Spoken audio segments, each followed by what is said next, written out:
Bonjour à vous et bienvenue dans cette nouvelle vidéo. Je suis très heureux aujourd'hui de vous présenter Julie Duchemin. Salut Julie. Bonjour Nicolas, bonjour à tous.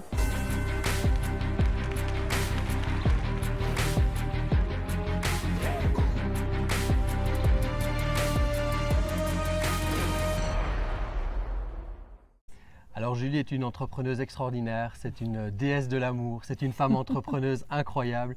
On va pouvoir aujourd'hui dans cette interview aller creuser un peu ce qui se cache derrière Julie.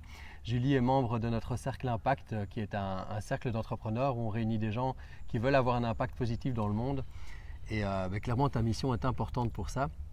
Et l'intention ici Julie c'est de simplement qu'on puisse savoir ce que tu fais dans ton business, quelle est ta mission, et puis que je puisse te poser quelques questions par rapport au parcours entrepreneurial et qui tu es devenu en chemin. Parce qu'aujourd'hui, tu touches des dizaines de milliers de personnes, tu es une belle entreprise qui fonctionne bien et ça ne se fait pas du jour au lendemain. Et bien souvent, il y a des choses à transformer à titre personnel pour arriver à ces résultats. Est-ce que tu peux juste nous expliquer ce que tu offres au monde en fait avec ton entreprise? Alors plus de liberté, plus d'amour. Donc j'ai créé l'Académie des Arts de l'Amour pour aider aux gens, pour aider les personnes, les gens à apprendre l'art d'aimer. Donc déjà, vraiment parce que en fait tout le monde pense que c'est naturel de s'aimer soi, mais aussi s'aimer les autres. Et en fait c'est un art qui s'apprend selon moi. Et donc un des grands objectifs c'est de libérer, d'avoir 1 million de femmes libérées. Pour commencer. Alors bien sûr, on travaille avec les femmes et les hommes, mais il y a quelque chose chez moi qui a envie évidemment d'aider les femmes d'abord, j'ai envie de dire, à devenir ce que j'appelle des femmes libérées. Donc, Et puis là, on parle d'amour, on parle de s'aimer soi et tout ça est très beau.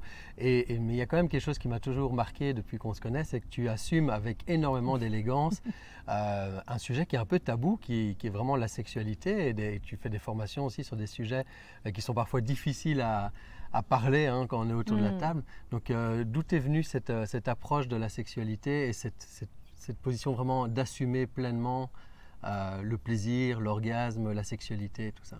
Alors il y a eu effectivement un chemin. D'abord, c'est vrai que je ne me suis pas présentée, mais mon titre c'est architecte de l'amour. Parce que même si j'ai la formation de sexologue universitaire, ce n'est pas cette formation que je mets en avant. J'ai été formée à l'architecture, donc universitaire aussi. Et bien j'ai cumulé la casquette d'architecte et d'abord c'était architecte du désir, architecte de l'amour. Alors effectivement, comment ça m'est venu? J'ai rencontré celui qui aujourd'hui est mon compagnon, qui m'a formée à l'accompagnement autour de la sexologie, du bien-être amoureux. On a écrit un livre, donc c'est avec Pascal de Sutter. On a écrit les 12 lois universelles du bonheur amoureux et sexuel.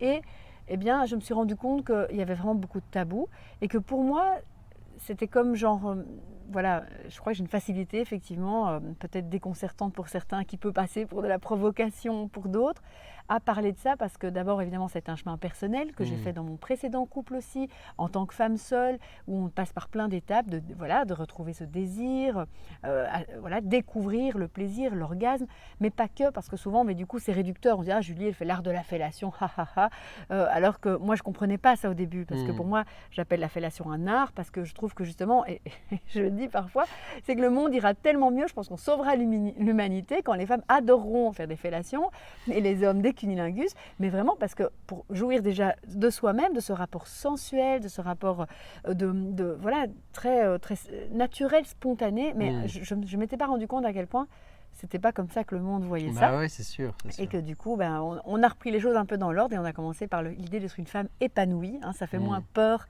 Non, mais en même temps, je te disais, tu parles de ça avec beaucoup d'élégance aussi. Donc, c'est pas, parfois, c'est lié à de la vulgarité quand on parle de sexe de manière un peu crue. Ici, c'est fait avec élégance et c'est pour ça d'ailleurs que tu touches des dizaines de milliers de personnes parce qu'on sent que l'intention est belle. Et quand tu dis, voilà, c'est ça qui va sauver le monde, je pense que tout ce qu'on apporte de sincère et d'authentique au monde peut faire évoluer des personnes, faire monter le niveau de conscience des gens et donc de l'humanité. Et j'allais dire Dieu sait, on sait à quel point le monde en a besoin.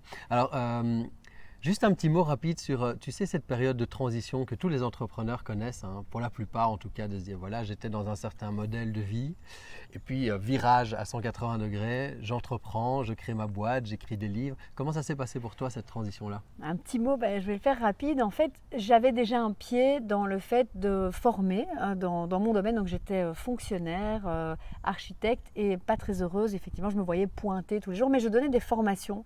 Dans le domaine des marchés publics, j'aimais déjà beaucoup ça transmettre. Et en même temps, donc, je fais la rencontre de Pascal de Sutter, avec qui je fais ce cursus, et il me propose d'animer des formations avec lui en Suisse, en France, en Belgique, où je vais l'assister, où je donne parfois 1 heure sur une thématique, je prépare quelque chose. Et un jour, en revenant d'une de ces formations en Suisse, je me souviens très bien, je dis mais c'est ça que je veux faire. Là, j'ai pas l'impression de travailler, je suis libre. Je me souviens, on roulait comme ça entre la Suisse et l'Italie, on voulait repasser par Monaco. Et c'est vrai que du coup, il y avait aussi une autre vie qui s'ouvrait à moi. Alors j'ai pris une pause carrière d'1 an, tout en sachant très bien que j'allais jamais revenir, et j'ai démissionné 1 an après, aux grandes dames de tout le monde. Mais enfin, tu venais d'être nommé avec un salaire conséquent, avec plein d'avantages. Bon, avantages, on sait, c'était quand même le public, donc c'était pas encore le privé. Ouais. Et de là, indépendante, et puis 3 ans après, je pense, en société. Et le fait, je pense que si on a un conseil à dire, c'est d'avancer. Enfin, je me souviens de cette vidéo de Arnold Schwarzenegger que je vous conseille, Have no plan B. Énorme. Voilà, qui dit... Il ne faut pas dire oui, mais si jamais, non, c'est vrai que. Et alors là, ce qui m'a aussi fort challengée, c'est que j'aime pas ce terme, je suis tombée enceinte, mais c'est ce qui est arrivé. J'ai un petit bébé qui est arrivé au moment où je décidais de me lancer, et qui était un bébé plutôt surprise de la vie, qui m'a aussi challengée en disant pas de retour en arrière possible, parce que même avec la vie, 2e fois maman et en même temps une entreprise, donc qui pour moi c'est comme avoir un bébé, ça je pense, moi c'est une métaphore que je prends souvent, eh bien c'est justement de me respecter, sinon je pense que j'aurais fait un burn-out. Et donc d'avoir justement ce bébé, pendant que j'écrivais mon premier livre avec, tu sais, il dormait dans le coussin, c'était respecter mon rythme et tout ça. Ouais. Ok, et aujourd'hui, force est de constater que le business fonctionne bien, même s'il y a certainement plein de challenges, mais il y a une équipe qui t'entoure, il y a un chiffre d'affaires qui dépasse le 1 million d'euros. C'est quand même quelque chose que beaucoup d'entrepreneurs imaginent, rêvent, fantasment parfois. Toi, c'est ta réalité. Est-ce que tu as dû guérir ou transformer des choses en toi pour arriver à dépasser les plafonds de verre qui parfois viennent sur le chemin quand on veut faire grandir une entreprise? Oui, je me souviens aussi de ce mot d'une entrepreneur qui dit qu'être un entrepreneur, c'est la plus belle des thérapies, le plus grand développement personnel qu'on peut faire. Je pense que vraiment, c'est vrai. Et donc, j'ai envie de dire, d'abord, je me suis fait aider, accompagner. Et évidemment, notamment d'être dans ce cercle impact, mais je vous suivais déjà depuis de longues années, d'être en présence de personnes qui elles-mêmes ont fait un chemin. Et puis beaucoup d'autres coachs que tu as suivis Et d'autres aussi. C'est vrai que j'ai un peu la spécificité depuis longtemps d'être un peu multi-coach ou avant, c'était thérapie ou thérapeute. J'adore les constellations familiales pour certaines choses, j'aime l'art-thérapie, plein de choses, les cartes. Mais là, aujourd'hui, c'est plutôt avec des entrepreneurs et j'aime bien ça. Et d'être en groupe aussi, je trouve ça très, très fort. Et du coup, je reviens sur la question. Des guérisons. Est-ce qu'il y a quelque chose spécifiquement, peut-être même si c'est un peu intime comme question, mais quelque chose qui a dû transformer ou guérir en toi pour... Je crois qu'il y en a plusieurs. Enfin, je pense aussi beaucoup au saut quantique. Je me souviens aussi d'un chemin que j'avais fait où on avait parlé de ce côté plafond de verre que je ne connaissais pas, cette expression, et les sauts quantiques et tout ça. Et donc, une image qui m'est beaucoup venue, c'est que j'avais l'impression que c'était quelque chose au départ, de dur, ou que j'arriverais jamais. Tu parlais notamment de plafond financier. Moi, j'avais l'impression que 20 000 euros par mois, jamais j'arriverais à dépasser ça. Il n'y a pas encore si longtemps d'ailleurs. Et puis, ça s'est comme dissous. C'est-à-dire, quelqu'un m'a dit, mais c'est pas un truc qu'il faut forcer. C'est que quand on travaille des choses sur soi, on transforme, eh bien ce plafond, il a juste disparu. Et c'est effectivement ce qui s'est passé. C'est une belle image. Le plafond de verre, on ne le défonce pas. Non, il se sublime. Il se sublime à lui-même. Alors, il y en a après peut-être un autre. Oui, bien sûr. Mais et c'est moi, quelque chose qui m'intéresse beaucoup aussi dans la question d'entrepreneuriat, c'est au féminin ou au masculin, et au sens plus connecté à des valeurs féminines, qui soient la douceur, la créativité, jusque-là, il y a beaucoup de masculin en moi, c'est peut-être ce qui fait aussi que ça marche, mais ce n'était pas toujours équilibré. Et du coup, là, j'ai hâte et j'ai à cœur, et je crée une équipe qui est très féminine, il y a évidemment aussi des hommes, mais pour trouver une autre façon de réussir. Et parce qu'en plus, en tant que maman, en tant que qu'amie, que fille, dans ma vie spirituelle, parfois, je pense que ce qui m'aide beaucoup là, à guérir, c'est de moins en faire et plus être qui je suis, plus faire Et confiance. sur ce chemin-là, alors, comment est-ce que toi tu définirais le succès ou ton idéal d'accomplissement? Ce serait quoi une femme épanouie, accomplie, Ce Julie serait Duchemin? une parfaite petite jouisseuse, c'est le titre d'un de mes tout premiers livres. Voilà, c'est-à-dire c'était un peu des extraits de mon journal et c'était provocateur et en même temps de nouveau inconscient. C'est-à-dire être une parfaite petite jouisseuse pour moi. C'est une femme qui pourrait dire, voilà, je fais ce que j'ai envie, c'est-à-dire jouir du vent là dans mes cheveux, comme du soleil en ce moment, comme d'un cocktail à 100 $ au sommet de je ne sais pas quel endroit incroyable dans le monde, mais de pouvoir faire vraiment ce qu'on a envie, y compris rester, voilà, comme ce matin j'étais à câliner mon petit garçon. Enfin voilà, c'est justement de pouvoir faire exactement Profiter, ce qu'on a jouir envie de la vie. à l'instant présent et d'écouter cet instant Ouais. comme un guide et pas ces injonctions du il faut, je dois. Magnifique. Alors moi, je vous invite vraiment à découvrir Julie, son univers, tout ce qu'elle a à offrir. Il y a énormément de conférences en ligne, il y a des livres, il y a plein de choses que tu offres. Où est-ce que les gens peuvent te retrouver s'ils veulent en savoir plus sur toi et ton univers? julieduchemin.com, c'est mon site un peu vitrine, et puis femmeépanouie.com, ça c'est pour suivre une conférence avec moi. Top, je vais vous mettre les liens ici en dessous.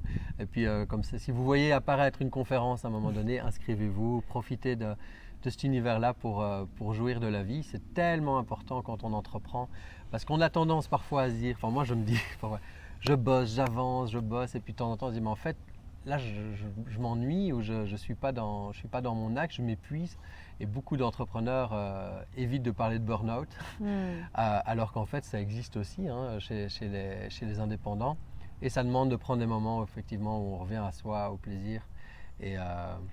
Et puis le sexe, c'est toujours intéressant Tu aussi. sais, la libido, ça veut dire l'énergie de vie. Ouais. Et je pense que nous, entrepreneurs qui allons justement créer de l'énergie, on en a plein à revendre, eh bien c'est intéressant de voir comment on nourrit cette libido, et qui n'est pas justement forcément libidineux ou libidinal ou dans ce tabou, mais de se sentir vivant. Et même d'un point de vue très, très purement physiologique. J'avais entendu un Américain un jour dans un podcast où il donnait ses 3 clés pour réussir en affaires. Et une des clés, c'était arrêtez de vous masturber, parce que votre énergie sexuelle peut donner énormément de choses dans votre business, votre projet. Donc gardez-la précieusement. Et transformez-la, mais tout en la vivant, et Kundalini, mais aussi de célébrer en tout cas toute cette vie en nous qui effectivement, moi souvent quand on me dit oui mais enfin on peut vivre sans, je dis oui mais enfin en même temps si on est tous ici là, c'est qu'on est bien le fruit de cette vie sexuelle aussi, et donc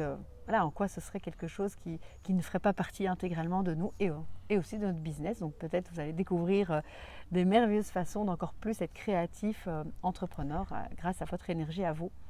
Excellent. Bon, alors si cette vidéo vous a plu, s'il y a des pépites, des choses qui vous ont parlé ou l'énergie de Julie, partagez-la. Si elle vous a fait du bien, faites du bien aux autres en partageant la vidéo. Mettez-nous des petits pouces bleus, ça fait toujours plaisir. Ça nourrit l'ego et ça fait tourner les algorithmes de YouTube, Facebook et tous ces trucs-là. En tout cas, un tout grand merci. Je vous retrouve dans de prochaines vidéos. Julie, merci énormément pour cet entretien. Merci à toi aussi. Merci pour tout ce que tu fais, tout ce que vous faites avec Sandrine pour le monde. Et allez voir Julie Duchemin. Je vous mets les liens. Ciao. Tout le monde.